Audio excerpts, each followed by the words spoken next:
Okay, awesome.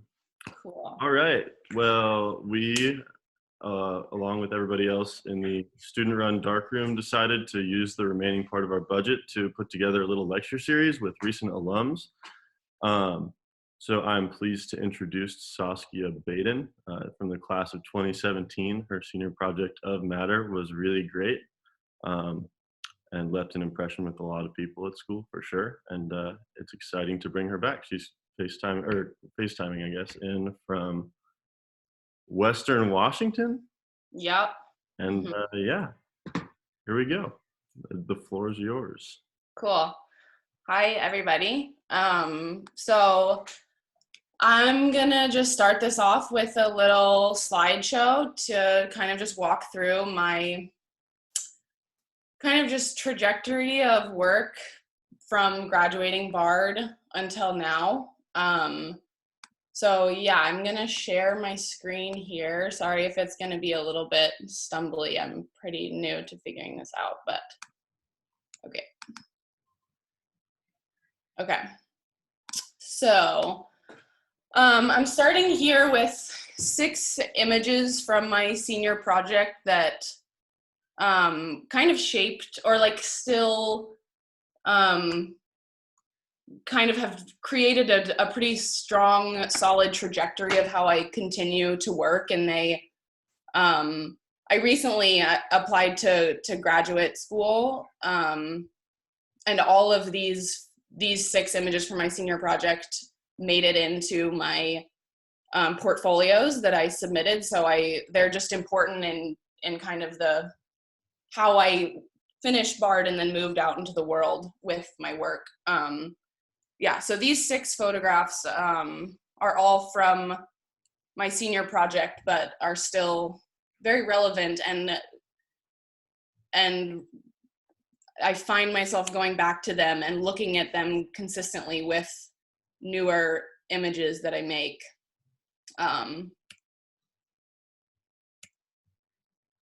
Yeah, so those are the 6 kind of principal pillars, I would say, for me. Those are kind of my pillars.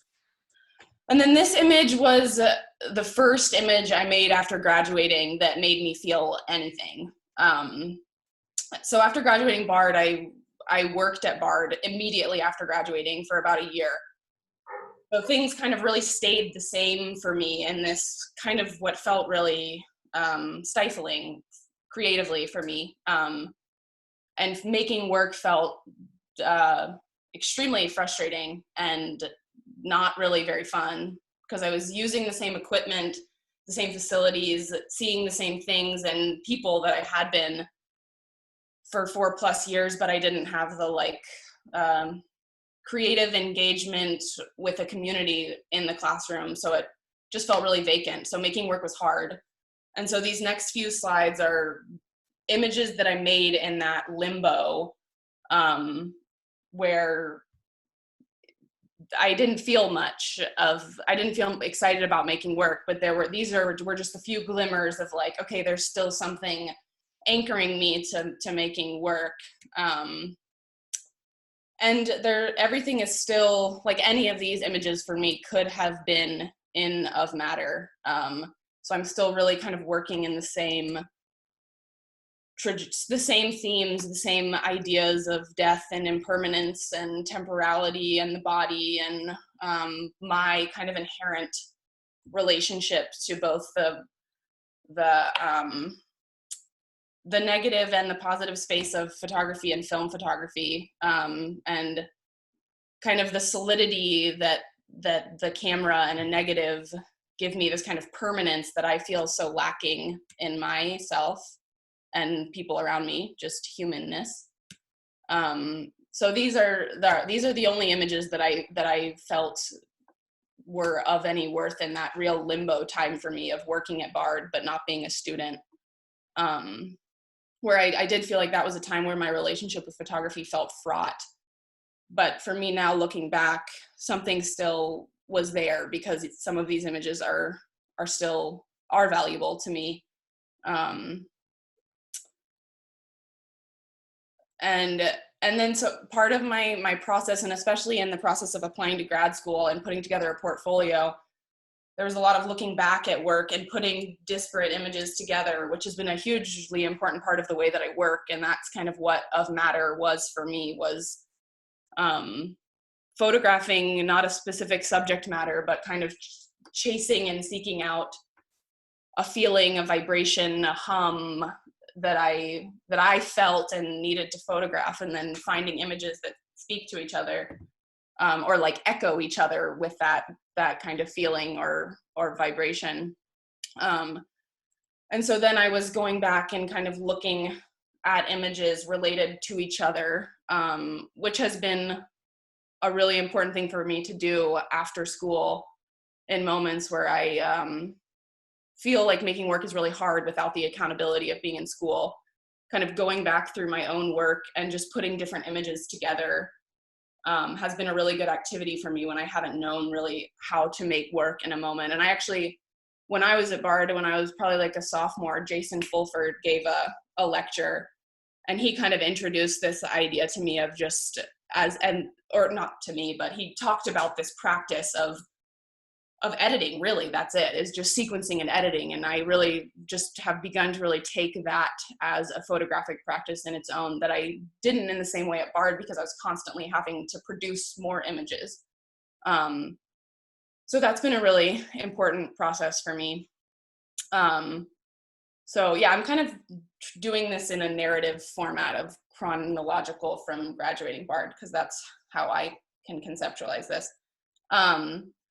And so then from here, I quit my job at Bard because of just feeling like I needed to shift and move and leave my college campus, really. And so my boyfriend and I drove cross country to come out to Washington to live with some friends. And I was really excited about this idea of the American road trip and what it had to offer photographically, because, especially studying, under somebody like Stephen Shore, there's just like this really overarching idea for me studying photography, that like the American road trip is like a really fruitful, fertile ground for photographers. And so I had really high expectations for that of myself, of like I was going to make a ton of work, and I didn't at all. And I felt a lot of anxiety of that on the road trip. And so these next 3 images are the only images I made on that road trip. And I bring that up because it was actually one of the more important photographic experiences for me in not taking pictures. At the time, it caused a lot of anxiety, but it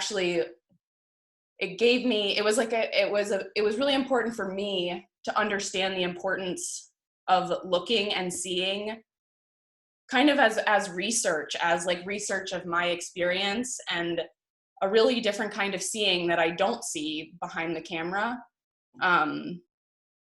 So, and it did kind of introduce, even though I wasn't photographing as much as I would have liked to have been, I was consuming, and I was fully engaged with the landscape.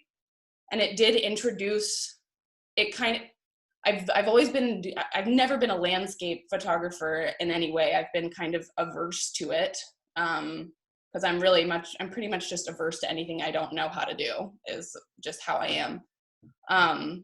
But what this road trip did was introduce me to my relationship to the landscape in terms of themes I've been concerned with forever in my photography, things I've already mentioned, like death and impermanence and all of that. And it really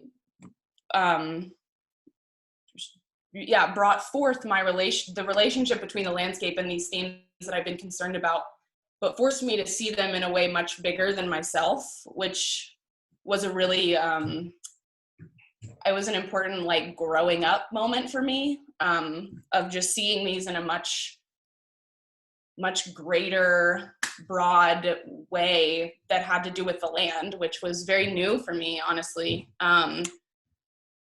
So the road trip was really important in not taking pictures, and in looking and seeing and feeling and experiencing and thinking about photography a lot in relationship to what I was seeing.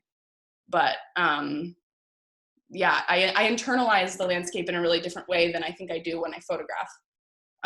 So these 3 photographs are the successful images from that trip out west. And then I added these here because, again, this is kind of a practice that I've been doing of going back, like I already said, and looking at images together. Because now for me, these 2 images are a pair and they're together. Just in my mind, not in any like concrete forever way. I just have enjoyed thinking about them together as Burial Part 1 and Burial Part 2. And so then I get to Olympia, and I am, again, so there's a theme here of me feeling really anxious about making / not making work. And so part of that is I felt like I was taking a risk moving out west for my photographic interest and career, because I'm pretty far from, or I don't feel at all inundated with like a thriving visual arts community. And so I really felt like I was testing my practice of whether I was going to like nourish and cultivate a practice on my own without a kind of without a community of accountability and engagement and etc. And so most of these images that I made when I first got to the West Coast, besides these two on the beach, the rest are all me in my backyard on days when the rare opportunity that I had the house to myself. Besides this one, but this is pretty much the same thing because it's the porch of my parents' house, feeling a similar feeling of just absolute desperation and frustration of needing to make work and just grabbing for materials that are around me and just trying to make anything. So these are kind of like for me, this work is making these images is a frustration that leads to a liberation, I guess I'll say, which is a lot of the way that I work in general. I'm learning. So that's what this kind of portion is. And this is the portion where I decided to apply to grad school, because I was really feeling like I was, there was an urgency that I felt in cultivating and nourishing and growing and exploring my practice more. But I did feel like I certainly crave and need a kind of community around me of artists and to kind of tease things out more. So that's kind of what led me down the path of deciding to apply to graduate school, was that knowledge of like, I can do this. I do have a strong burning desire to do this. And I also want more stuff to access and et cetera. And so in this moment of feeling this frustration and agitation of needing to make work and making these kind of like sculptural things that I'm just like desperately grabbing at my surroundings to make work, I gave myself a dare pretty much to put an ad on Craigslist and search for snake owners to photograph, because that came from it started as kind of a like almost saying to myself, like, you need to go to the gym. Like I just needed to be making work and doing it like regularly and consistently and over and over and over again. And so I've always had a deep interest and intrigue and slight fear of snakes, but they're an important symbol for me. And I've always had a huge fear of photographing strangers. I've always really idolized and envied photographers, especially women photographers, like Deanne Arbus and Susan Lipper and people like that who photograph strangers and kind of enter and do it with such grace. And like so I've always really envied people and known that I wasn't that kind of photographer.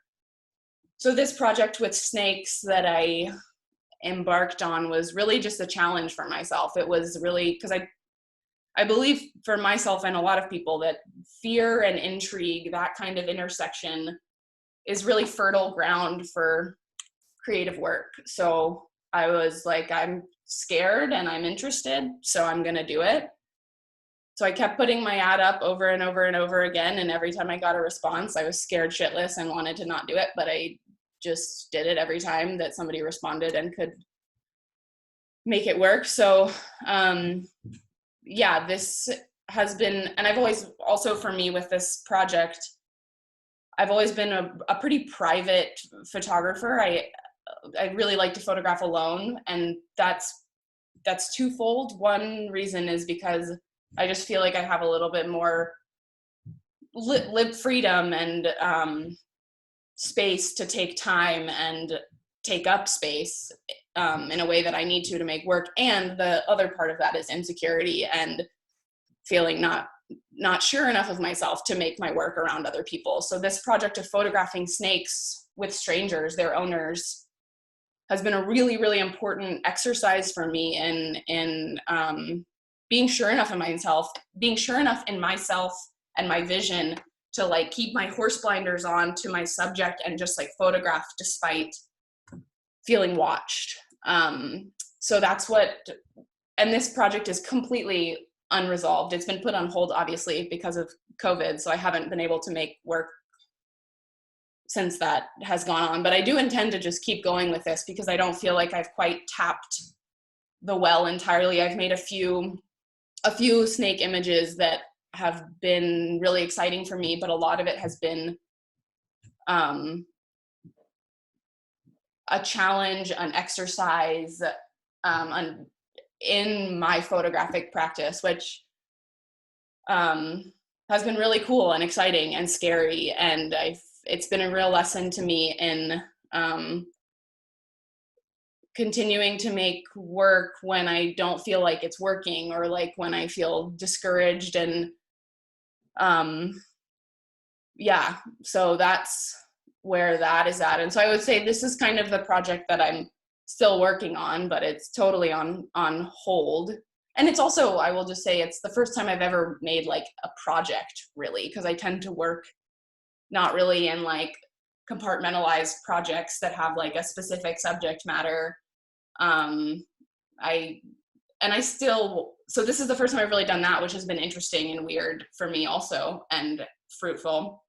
And I'm also, while doing this, continuing to make images much more in line with kind of everything else that all kind of has a certain connective tissue.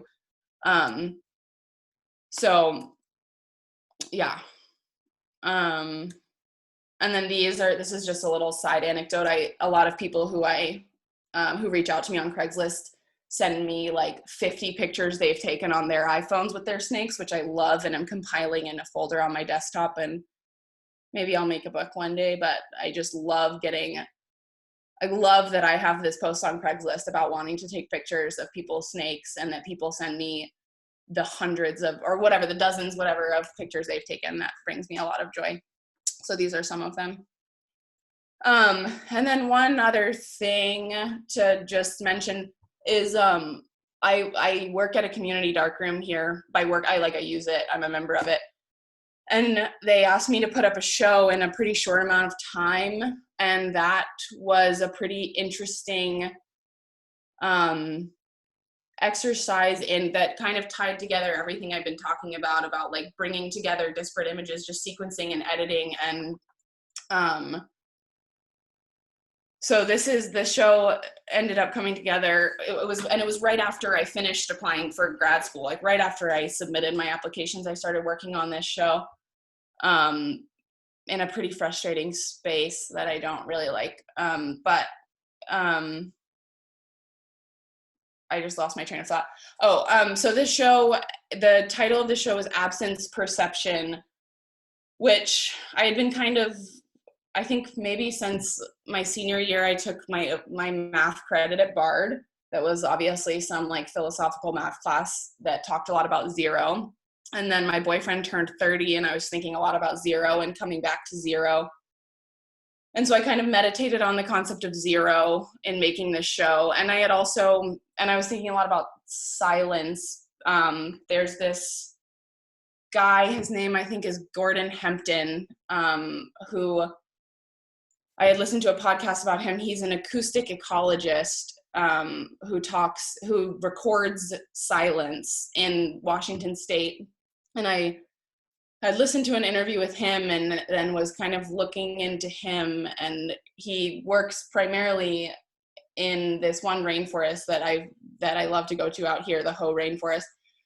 And so I was just thinking a lot about silence and zero, and then I was thinking about the Ouroboros, the snake eating its own tail, and there's kind of these concepts of zero, of nothingness and everythingness, this duality that I believe photography also has this duality, this dual nature of highlights and shadows and absence inherently implying a presence and vice versa and all of that. So that's kind of how this show came together. But I just wanted to mention the show because it was an interesting practice that I had never done before, because at Bard, at least, really the only other show I've had is making work to put into a show. But this was a fun practice of looking back at work and putting together a show and finding ties to put it all together. And yeah, so this show had stuff from each little phase that I've gone through in this slideshow, from of matter to up until the snakes. So that's what I've got here. Yeah, that's my slideshow. I can maybe keep it up if that's helpful. I don't know if anybody has questions or anything. How do I do this?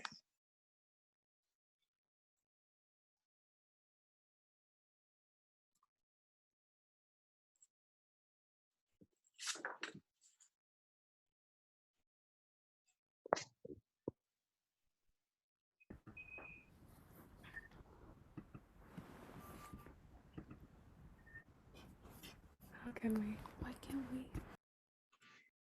I hear you guys, Lily and Olivia. Yeah. I think that was awesome. I had one question here. I can so you can see me. Okay.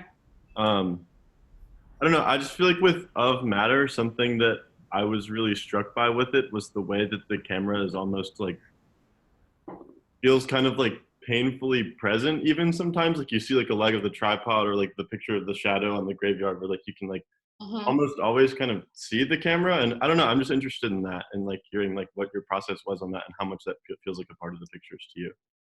Yeah. I mean, that's definitely clearly like that's still very much a thing for me. And I think, I mean, a big part of that is like what's the best way for me to answer that? I mean, the medium of the medium has always been really important to me, and the way that the work says what it's trying to say really is like they're inseparable to me, really. Less so with the snakes, where the camera doesn't have that same kind of presence, I think, that you're talking about. But and there's also actually the physicality, I think, because I've always been really kind of consumed by, or not consumed, that's really not the right word. What is the word that I'm looking for? Preoccupied maybe with this like need for the physicality of photography. Like that's why I shoot film. That's why I love silver gelatin prints, is this like real need for the physicality and the touch and the physicalness of it. And so I think there is something about the camera being in the image that like is almost it's that for me in the process too, because often I will say that happens kind of like subconsciously for me. I tend to like insert the camera into the actual image kind of subconsciously, and I think there's this inherent kind of like need for me to like assert the physicality of the work that I'm making or something, like assert the here-ness of it, like it's here, it is physical, it's here. And I think there's something about having the camera in it that like puts my fist down about it or something like that. I really like that. Thank you so much.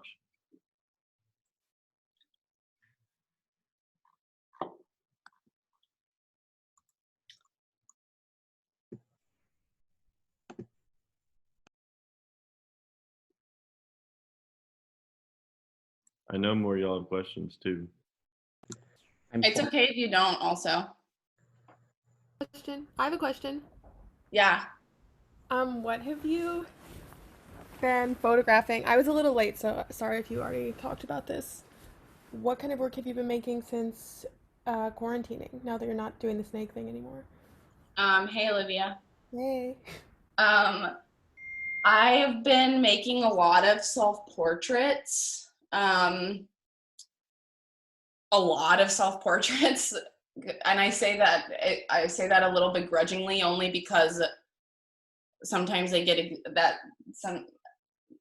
just because I'm kind of like exhausted with myself right now because I'm with myself all the time. So, but yeah, I'm making a lot of self-portraits. I have a question. Oh, sorry, am I jumping down someone's throat? Someone I else? don't think so. Okay. Yeah, I had a question about like the development of matter, like as a senior, like as a thesis. Like, what was the timeline like for you? Really, I'd say like of the project, like coming into its own, either like as you were making it, as you were thinking about it beforehand, like maybe a more concise way of saying is in the year and a half before it coming to its fruition in terms of the show, what was that like for you? What was your thought process like? What kind of work were you making leading up to it? Sorry, I'm gonna just stop sharing the screen because so sorry, the year and a half leading up to it. Yeah, or I mean, maybe even just like the year, like from, I think I'm thinking of this like as someone who's about to start what could be or will be a senior project. Like I'm Yeah. nervous about what Right. it's going to be and what I even want to shoot. Right. Period. And I'm Right. wondering sort of like how long it took for you to like come up with this, like such a fruitful and like fertile idea that you did come up with for this. Right. I mean, I think in all honesty, I think I've been making the work kind of all along the whole time at Bard, but I didn't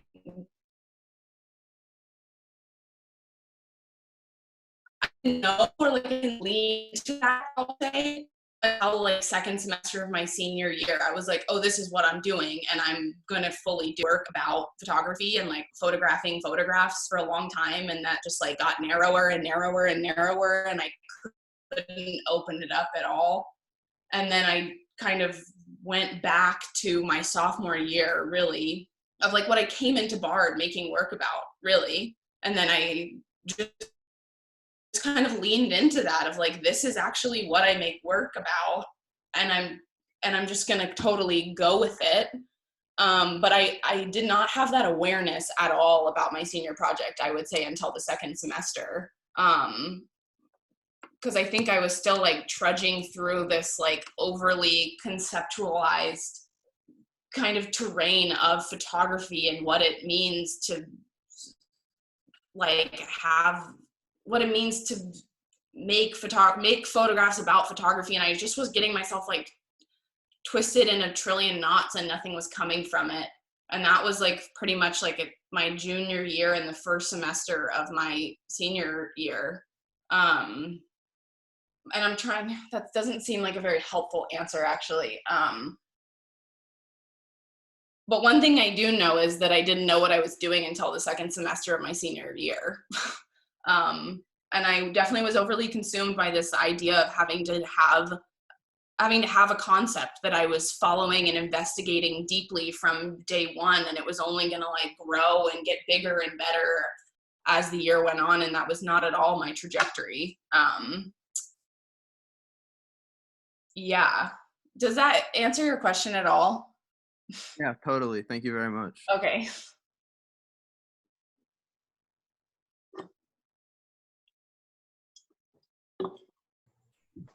I have a question. I have a question. Oh, Sorry. oh, sorry about that. You can go ahead. Go ahead. Go ahead. Okay.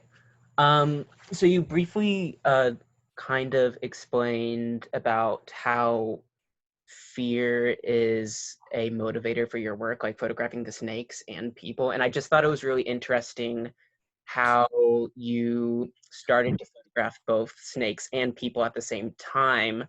I'm just wondering about how you got to that critical point of, okay, I need to start doing this, or and just like the process of making the ads on Craigslist and like talking to the people. I'm just really curious about that kind of interaction. Yeah. I mean, my decision to do it was just feeling like, I mean, I'm sure that most people who are here listening to this have felt that just like totally defeated feeling of like not knowing how to make work in a moment, but feeling a real itch and need to, which is, to me, that's like one of the worst feelings in the world, is really wanting and needing to make work and feeling like you don't know how to step forward, sideways, backwards, whatever. You're just like totally locked in. And I definitely had so that feeling made me kind of, for the first time, be like, okay, maybe to like rev this up in some way for myself, I need to go outside of myself, because I'm not able to like stoke this fire internally, which is like how I've made all of my work, really, is just like, obviously, like my surroundings and things I see and feel externally are, you know, a huge inspiration, but I tend to work pretty from the inside out rather than the outside in.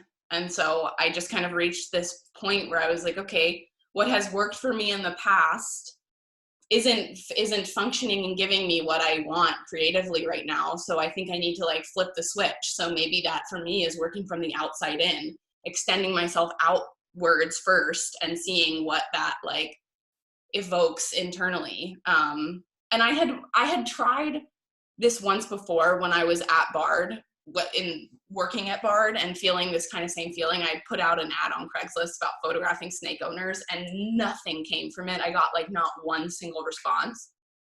So I was like, whatever, that's a stupid idea. It obviously isn't going to work. And so I was like, maybe I'll just try that again. Like, I'm still interested in where that could lead me, not even necessarily in terms of the images. I'm totally interested in the images because snakes are fascinating to me visually and symbolically and etc.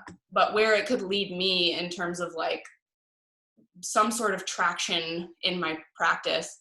And so I just tried again, putting that ad out. And this time it just like, I started just getting a lot of responses, and it scared me shitless. Because I thought I was kind of almost like giving myself a cop out. I was like, do this thing that didn't work before. So I thought I wasn't going to get responses, but at least I would have tried, you know? But I got a lot of responses. And so I just said yes. I was just like, yes, let's meet up. When can we meet up? Et cetera, trying to. And one thing that really helped is that even though one of the portraits is of a man, the person who contacted me and who was the owner of a snake was a woman, and I have not gotten a single response that was not from a female. Every single person who has responded to my ad has been a woman, which is pretty strange to me, but that's made it a lot easier, because honestly, responding to a man on a Craigslist ad is a horror. I mean, that just creates there's a lot more in that meetup that is scary, just in a logistical way. Yeah, does that answer your question? Yeah, thank you so much. Yeah.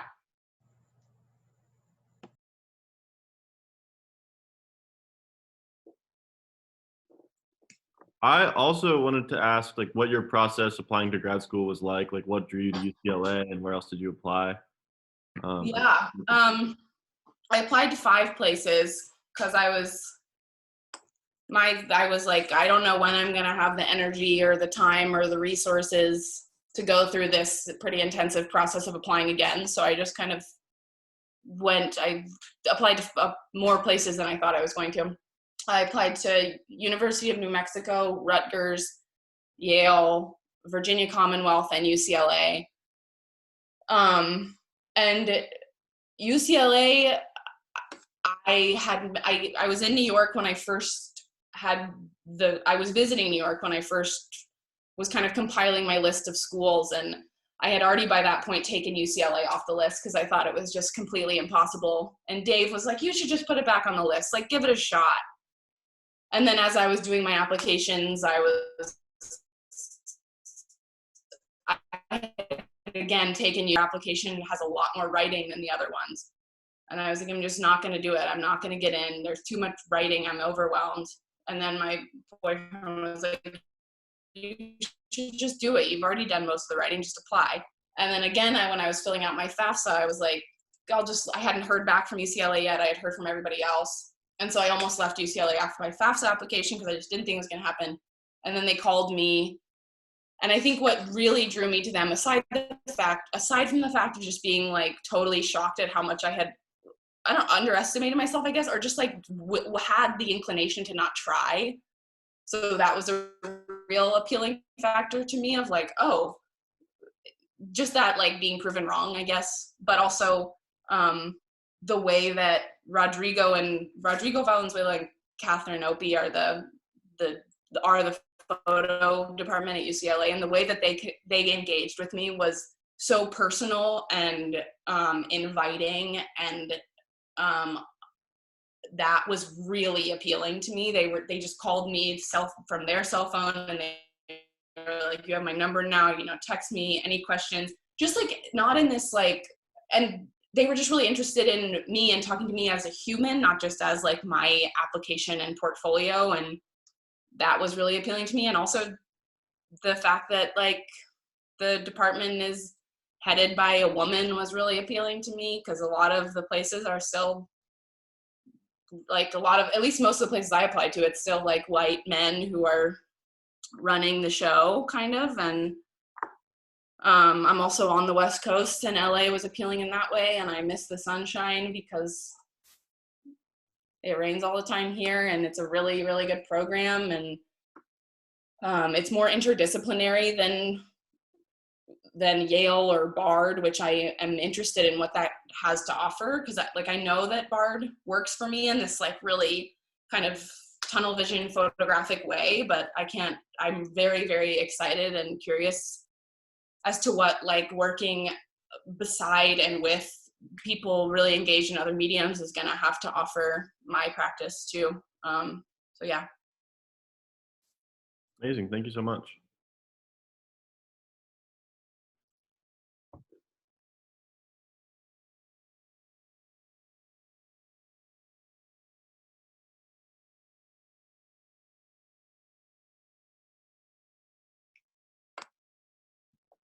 Anybody else?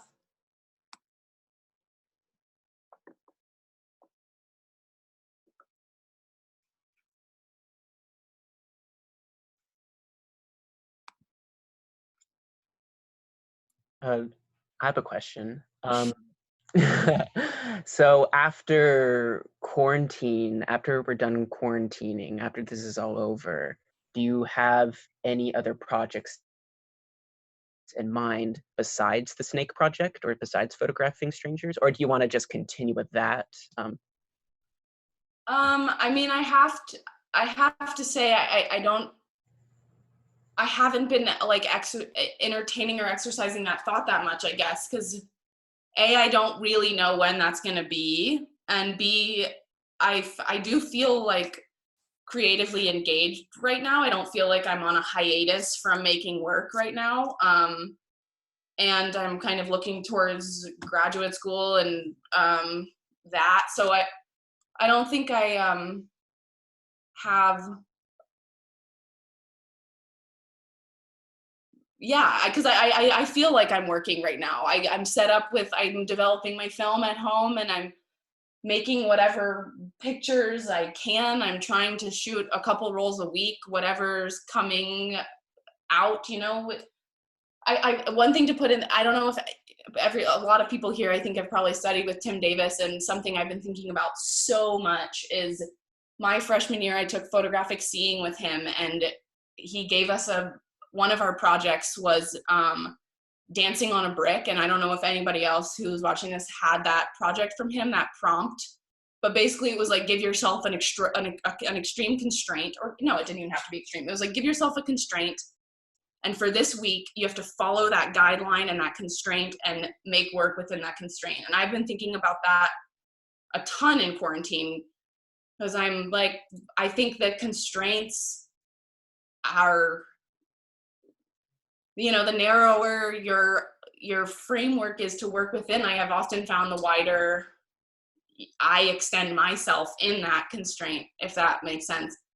But so I've been thinking about that a lot and trying to keep that in mind and work with that in mind, of just forcing myself to make work within this constraint. Yeah, so my answer to that question is I'm not really thinking about that, because I feel kind of active and engaged now, and I'm thinking about grad school and photographing snakes, and yeah. Awesome, thank you.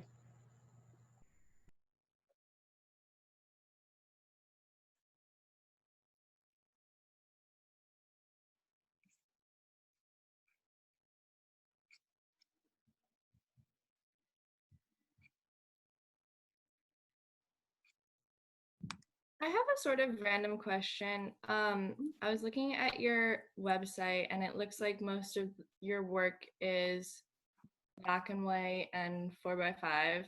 And I was just wondering to myself, like, I'm just finishing up my semester of color. Mm-hmm. And I was wondering what happened to you when you took color. My life was that was probably, I feel pretty firmly that was the worst work I ever made at Bard. But I also am really bad at color correcting. And what happened to me when I took color was I got pretty discouraged. But then I could just go back to black and white after that, and it was fine. But I have been, just because you asked about that, I have been like considering my relationship to black and white and why I'm like so married to black and white, and if I'm using that as a crutch because, it inherently makes something a little bit more like artistic or whatever. So I definitely, I do think about why, but it's not because I believe in my relationship to black and white. I do believe in it. And yeah. I hope color wasn't too bad for you. I hope that it was fun, because most of my classmates made really, really good work in color. Yeah, the thing that happened was that, our classes, we left woods. So Right. we did printing for a little while, and now we're doing sort of this like pseudo digital pre-learning any digital skills thing, which has been really funny and weird, but totally interesting. Super weird. That's really interesting. Huh. But I was just wondering, because I'm always curious. I keep hearing from people that like they got to their color semester and shit sort of hit the fan in a way, or that it's always sort of a challenge. So I was wondering what you thought about that. But yeah, I think that's very intentional, though. It seems when I worked at Bard, I got a little bit more like insight to it, of like a lot of the teachers, maybe whatever, this is not a secret, it doesn't matter. A lot of people have said that that's a class that could be gotten rid of, but there's a steadfast need to keep it there, I think, because of like how it does break up this very, why do I keep losing my words? Very, what is the word I'm looking for?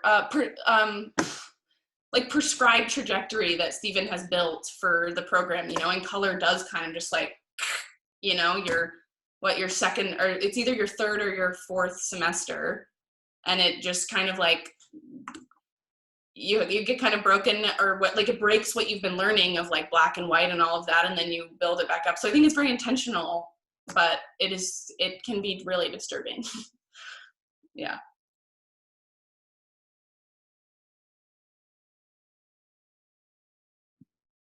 Hello. Hello. I thought I'm trying to put my video on. Hi. Hey, how's it going? Good. Sorry, my screen name is kind of weird, so I had no idea who that was going to be when the face came up. my elementary school email after the. Very cool. I love that. An artifact. Very cool. I just thought I would show my face. I guess so. I graduated in December, like you, sort of like off the normal track, and it's definitely weird. Yeah. But like getting weirder with quarantine, but Right.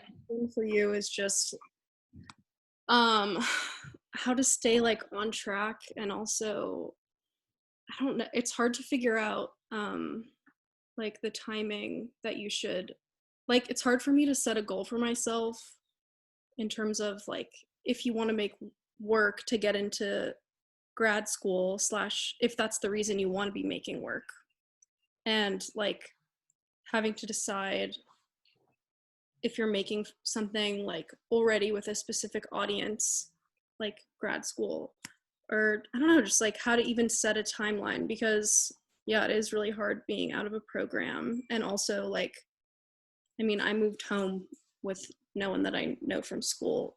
Right. So no one to like communicate with it. I mean, I guess, but so yeah, that's my question. Yeah. So are you asking, because like about making work with grad school in mind?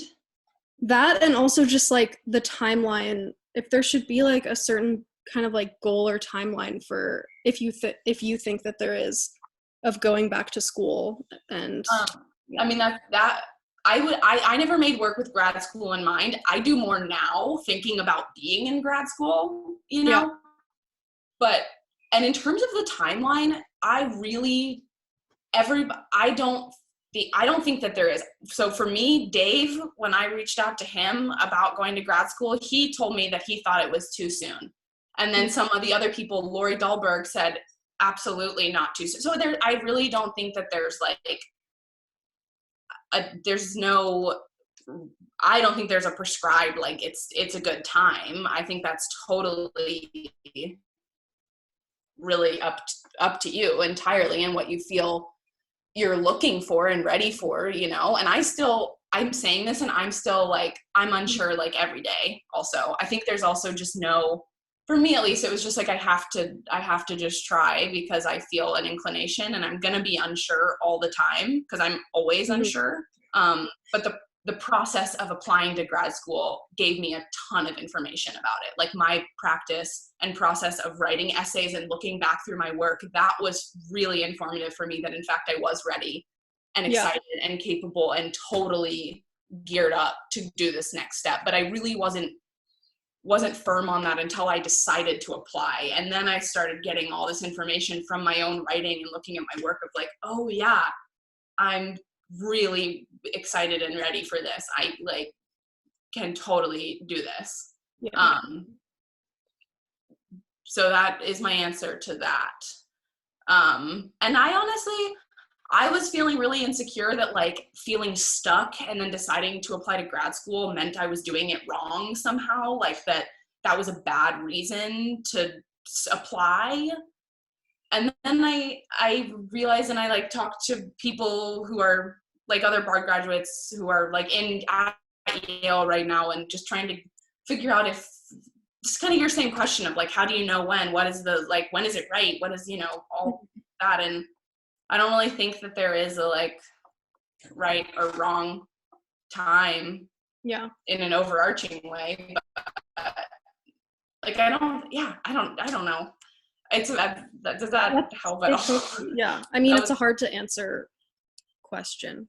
I mean, I think wanting to be engaged in your work and move forward with making work and entering that world more, like that desire is enough to me. Yeah. Like feeling that desire. And if you know that like a kind of academic setting like is helpful and useful to you in that kind of engagement and progress, which I know that it is for me, like that environment is very useful for me, but I needed to also know that I could make work outside of school, which I did get that information for myself, which allowed me to apply to grad school, because I was like, I would not have felt right if I didn't know that I could make work outside of school. Yeah. Because I don't want to only make work in school and then after grad school, you know, like I just needed to verify that for myself. So that was kind of the one prerequisite for me, was like, I need to know that I am dedicated to my practice outside of an academic setting. Yeah. All right, great. Thank you so Yeah. much. Yeah. Yeah. Cool. Anybody else? This is fun. Thanks, everybody. I was really nervous and I'm still a little nervous, but I had fun. Saskia, have you ever had to give a little artist talk before? No. You did. I had to go to an interview at Yale that was like the most nerve-wracking thing ever, but it wasn't an artist talk. This was way better. But it was an interview, so but I've never given an artist talk. No, never. Never. Well, thank you so much, Saskia. That was Thank you guys so much. super inspiring and exciting. Yeah, yay. And everybody, I hope everybody comes for Lior and Keegan too. Yeah. Is it still okay if I put it on YouTube? Yeah, totally. Cool. And if I think y'all missed it, hit me up or I'll put it somewhere where you will see it probably. But thanks again. Yay, cool. Bye, everybody. All right. Thank you so much. Thank you so much. Thank you. Bye. Stay safe. Thank you. Safe.